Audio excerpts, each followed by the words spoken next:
दुनिया में शायद ही कोई ऐसा प्रदेश हो जो खूबसूरत होने के साथ साथ देवों का भी सर्वप्रिय हो।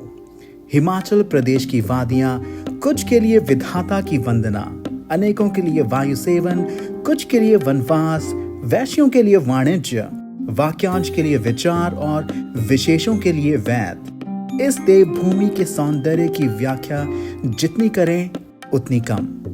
आप भी कभी न कभी इस देवभूमि में आए हो या आने की चाह रखते हो। हिमाचल प्रदेश में टूरिज्म हमेशा से बाकी प्रदेशों से ज्यादा और रोमांचित रहता है।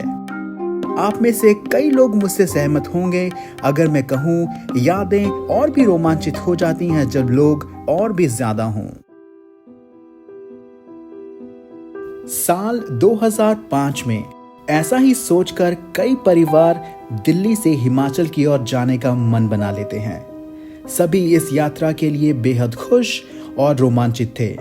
इसीलिए एक बस बुक कर सभी हिमाचल की ओर रवाना हो जाते हैं। एक ड्राइवर, को ड्राइवर और एक सहायक सहित 36 लोगों को ले जाने वाली ये बस अचानक हिमालय पर्वतमाला में रात के अंधेरे में एक खाई में जा गिरती है। इस घटना में 19 लोगों की मौत हो गई, जिसमें 4 लोगों की लाशें कभी नहीं मिली। इस घटना में ड्राइवर किसी तरह बाल बाल बच गया और जब ड्राइवर से पूछा गया कि दुर्घटना किस कारण से हुई है, कहा स्टीयरिंग व्हील बंद पड़ गया था और ब्रेक भी काम नहीं कर रहे थे। गौर करने की बात यह है कि यात्रियों के सवार होने से ठीक 15 मिनट पहले ही बस का पूरे तौर से निरीक्षण किया गया था। इस घटना को एक सामान्य मामले के रूप में देखा गया और अधिकांश लोग इसे दुर्घटना समझ आगे बढ़ गए, लेकिन कुछ लोग शायद ऐसा नहीं कर पाए। इस घटना को 2 साल भी अभी पूरे नहीं हुए थे कि 2007 में हिमाचल प्रदेश में रात के बीचों बीच 2 कुक, एक ड्राइवर और एक को ड्राइवर सहित 37 लोगों को ले जाने वाली बस खाई में लुप्त हो गई। इस बार 12 लोगों की मौके पर ही मौत हो जाती है। 19 को गंभीर चोटें आई और 6 को मामूली घाव। गंभीर रूप से घायल 19 में से 3 ने कुछ ही महीनों में दम तोड़ दिया। चूंकि ये घटना अब मीडिया में तूल पकड़ रही थी तो मामले की जांच की गई और बस ड्राइवर जो आश्चर्यजनक रूप से बच गया था उसके खिलाफ मामला दर्ज किया गया। ड्राइवर खुद को स्वाभाविक रूप से दोषी नहीं समझता था, परंतु मीडिया के दबाव के बाद ड्राइवर का जब बयान सामने आया तो ये बेहद अजीब सा था, क्योंकि यात्रा से पहले ही बस का निरीक्षण किया गया था। ड्राइवर ने मीडिया से कहा, जैसे ही बस मोड़ पर पहुंची उसका स्टीयरिंग व्हील बंद पड़ गया था, मतलब एकदम लॉक ही हो गया और ब्रेक भी किसी काम के नहीं रहे। क्या ये बात आपको कुछ सुनी सुनी लग रही है?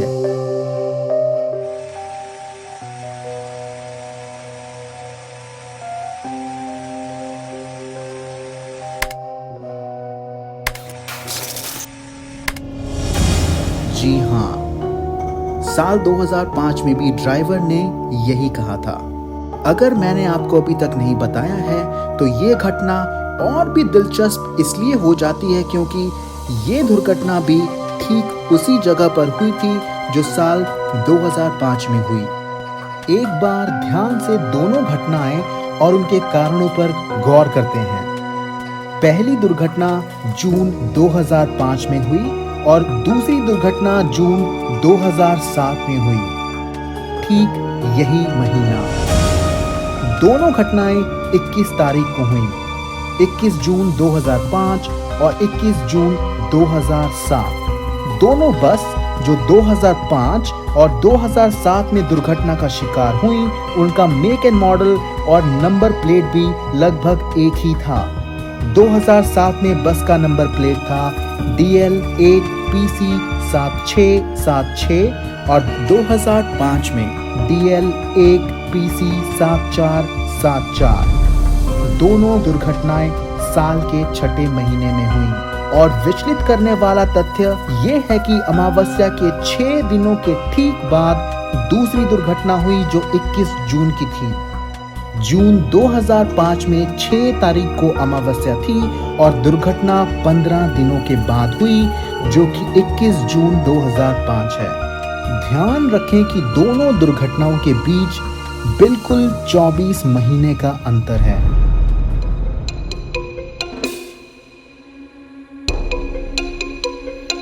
इतनी सारी समानताएं देखकर मैंने और हमारी टीम ने दोनों घटनाओं की और बारीकी से जांच की और जो हमने पाया वो सुनकर आपकी रीढ़ की हड्डी से करंट दौड़ जाएगा। जिस मोड़ पे ये घटनाएं घटी, इस मोड़ के घुमाव की वजह से इसे कैंची मोड़ या सिजर्स टर्न के नाम से भी जाना जाता है।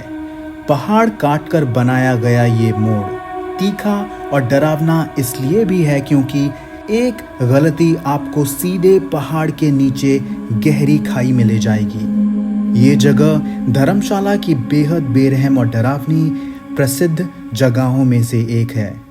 अगर आप भी धर्मशाला आए हों तो हो सकता है कि आप भी इसी मोड़ से गुजरे हों। ये तो आप भी जानते हैं कि आधिकारिक तौर पर इन सिद्धांतों या अंग्रेजी में कहें तो थियोरीज को स्वीकार और प्रकाशित नहीं किया जा सकता, लेकिन स्थानीय लोगों ने कुछ दिमाग चकरा देने वाली बातें बताई। पहली दुर्घटना के उपरांत सूर्यास्त के बाद इसी मोड़ पर एक पिता और उसके बच्चे का दिखना सामान्य सा हो गया। खून से लथपथ पिता अपने बच्चे, जिसका सर आधा कट चुका था, हाथों में उठाकर रास्ते से आने जाने वालों से मदद मांगता।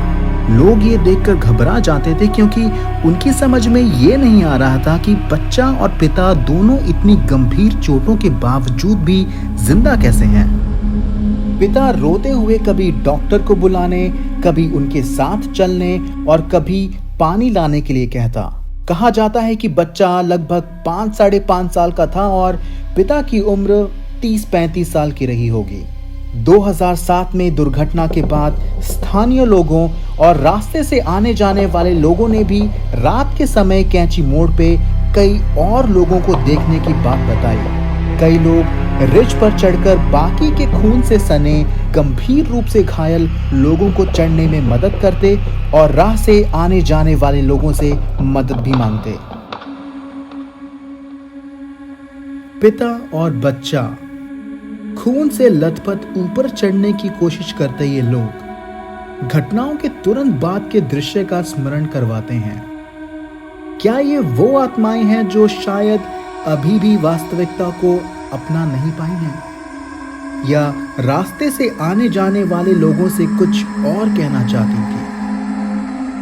2007 की दुर्घटना के बाद लोगों का दिखना और भी बढ़ गया।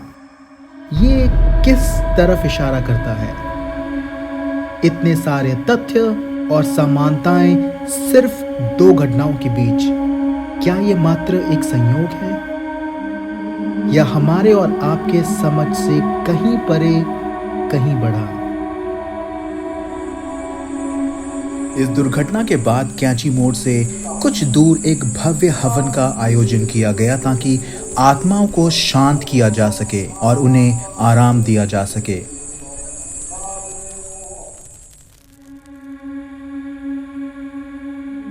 हिमाचल प्रदेश, जिसे देवभूमि भी कहा जाता है, हमेशा अपने मेहमानों का स्वागत करता रहा है। लेकिन ये भी ध्यान रखना जरूरी है कि यदि आप इसके पूर्ण स्वभाव के प्रति सावधान नहीं रहते हैं और सम्मान नहीं करते हैं तो आपको भी इसकी कीमत चुकानी पड़ सकती है।